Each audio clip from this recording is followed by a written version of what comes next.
Sud Radio pour nous rejoindre. Nous sommes mardi, nous allons parler de rugby à 13. Vincent Lagacé est avec moi ce soir. Et monsieur Éric Taroux également. Bonsoir Éric. Salut Pierrot, salut Vincent, salut à tous. Salut Eric. Le rugby à 13 sur Sud Radio tous les mardis, c'est parti. Guillet dans la mêlée. Rugby à 13. Les 13istes ont leur radio. Sud Radio.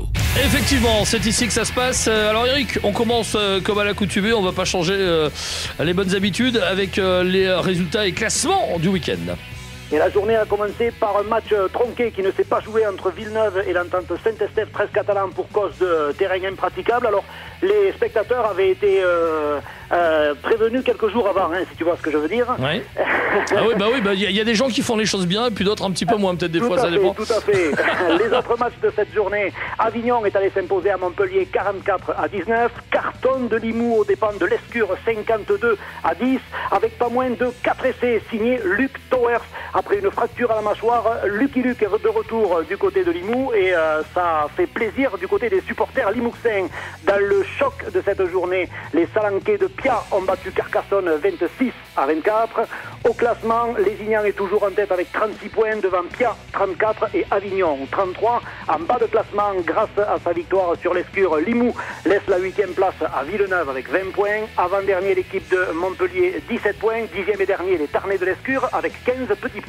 Est-ce qu'on a quelques petites infos croustillantes dans le monde du 13, Eric ? Allez, les petites infos croustillantes, on va commencer par une info people, puisque le tournage du film retraçant la vie de Gareth Thomas va débuter au mois de septembre avec Mickey Rourke dans le rôle de Gareth Thomas. Mickey Rourke d'ailleurs qui s'était rendu l'année dernière à Cardiff pour rencontrer ce grand champion qu'a été Gareth Thomas. Ouais. Un bel hommage que le cinéma va rendre donc au champion gallois.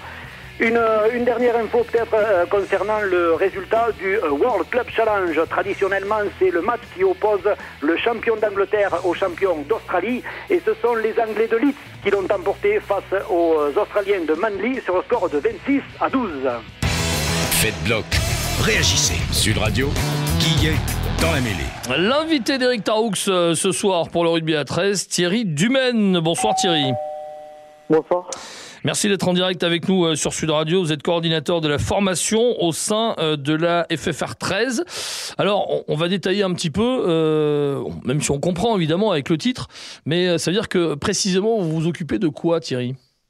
Alors, précisément, tout d'abord, je suis entraîneur national pour la fédération depuis 2005, et donc je suis coordonnateur de la formation, mais de la formation des joueurs. C'est-à-dire que mon rôle au sein de la fédération à l'heure actuelle, c'est d'une part de coordonner la politique technique et tactique de nos équipes de France jeunes, et aussi donc de tout le travail que l'on réalise au sein de nos structures du parcours d'excellence sportive, c'est-à-dire les pôles espoirs de Salon et Carcassonne et du pôle France de Toulouse. Alors Thierry Dumaine, bonsoir. Bonsoir Eric. Oui, alors justement, concrètement, moi j'ai envie de vous demander sur quel relais vous appuyez-vous pour fonctionner auprès de ces trois centres, celui de Salon de Provence, celui de Toulouse et celui de Carcassonne. Alors par rapport au relais, donc on a trois staffs qui sont spécifiques à chaque pôle. Donc sur le pôle de Salon de Provence, qui est le plus récent en fait de notre fédération, il y a Florian Chotard qui est entraîneur et Patrice Rodriguez qui est responsable du pôle. À ces deux cadres techniques d'État s'ajoutent deux intervenants ponctuels, donc un sur la lutte et un autre en fait en préparation physique. Ensuite, en ce qui concerne le pôle France de Toulouse, dont j'ai eu la responsabilité de 2005 à 2010. Donc à l'heure actuelle, c'est Olivier Janzac qui est conseiller technique et qui est responsable du pôle. Et ensuite, donc il y a deux intervenants, Joris Canton qui est assistant d'Olivier Janzac, et ensuite Johan Gigor qui intervient sur la préparation physique. Et bon, pour finir, donc sur le pôle de Carcassonne, donc le pôle espoir de Carcassonne, qui est le plus ancien, la plus ancienne structure en fait de notre fédération, puisque nous avons fêté les 30 ans cet été, Eric, et dont vous avez fait partie. En fait, donc je suis moi le responsable et entraîneur. Ensuite, j'ai deux assistants qui sont Sylvain Kripanovic, un ancien joueur et ancien athlète du pôle, François Giovanni, qui est actuel joueur de Carcassonne et donc aussi assistant un peu plus sur la défense.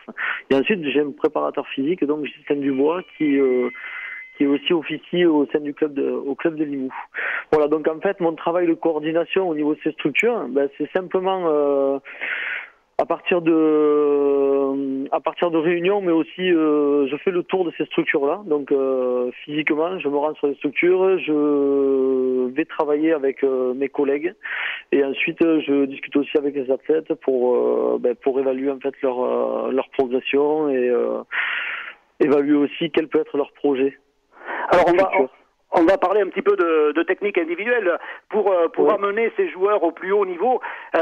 Sur quel point précis insistez-vous au niveau justement de la technique individuelle du joueur de rugby à 13 d'aujourd'hui? Alors, on a vraiment amorcé tout d'abord un changement depuis 3 ans, c'est-à-dire depuis 2009, l'après-Coupe du Monde, où on ne peut pas en fait dissocier la formation technique d'une philosophie de jeu. Ça, je pense que c'est vraiment important à noter.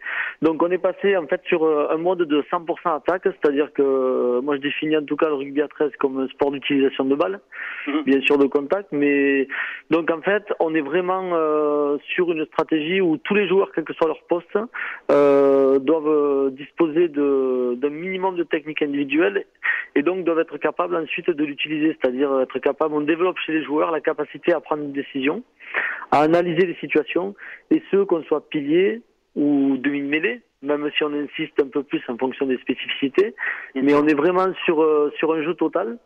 Et donc, au niveau technique, ça se traduit par plutôt une mise en situation des joueurs, et ensuite un travail qui est plutôt réflexif, c'est-à-dire qu'on fait pas mal de travail vidéo, que ce soit en entraînement ou suite aux rencontres. D'accord. Ces joueurs, en fait, n'ont pas de directive de jeu, mais par contre, on travaille avec eux sur les actions qu'ils ont produites et donc les axes de travail techniques sur lesquels il va falloir les renforcer ou continuer à travailler. D'accord. Alors, en France, l'équipe qui évolue au plus haut niveau, c'est bien évidemment les Dragons catalans qui évoluent en Super League. Travaillez-vous en relation avec Trent Robinson, le coach des Dragons? Alors, j'y étais. En fait, je me suis rendu à 2 reprises le mois dernier, donc pour rencontrer Trent et son staff. Je vous avoue que ce qui est vraiment très très rassurant et qui nous permet d'avoir aussi une bonne base de travail, c'est que les Dragons, vous le savez, depuis l'arrivée de Trent, sont aussi dans cette philosophie de 100% attaque. Ça se traduit d'une part par le jeu produit, par les intentions, et donc avec Trent, ça nous permet de discuter, en tout cas de sa vision du joueur de rugby français, puisqu'il est quand même impliqué là-dedans. Ça se traduit par aussi nos jeunes qui commencent à signer ou qui continuent à signer au Dragon. Et une d'ailleurs des qualités lors d'une dernière réunion fédérale à laquelle Trent avait participé avec les responsables des centres de formation et des pôles, était qu'aujourd'hui on identifie en tout cas le joueur français comme très jeune joueur français, comme très à l'aise dans toutes les situations de jeu et les prises de décision. Ouais. Donc on commence à avoir une marque de fabrique de joueurs français. Donc il faut continuer dans ce sens parce qu'on sait que c'est pas parfait, il faut qu'on ait encore plus de joueurs professionnels. Merci beaucoup Thierry Dumel en tout cas d'avoir été en direct avec nous ce soir, coordinateur de la formation au sein de la FFR 13. Merci Thierry. Merci. Merci, bonne soirée. À bientôt, au revoir. Au revoir.